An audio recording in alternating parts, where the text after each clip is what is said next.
So to make म्हणजे चकोल्या बनवण्यासाठीचं कसं पाहिजे, छान मस्त मळलेला, त्याच्यामध्ये थोडी हळद, गुळाचं पाणी, थोडं मीठ, थोडं तांबडं तिखट असं घालून ते थोडंसं चवदार मसालेदार करायचं. ठीक आहे.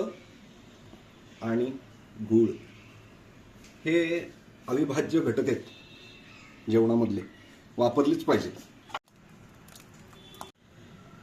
सुंदर असा गोडा मसाला. ही आमटी जरा आंबट गोड अशी बनवायची असते. चकोल्या लाटणार आहोत.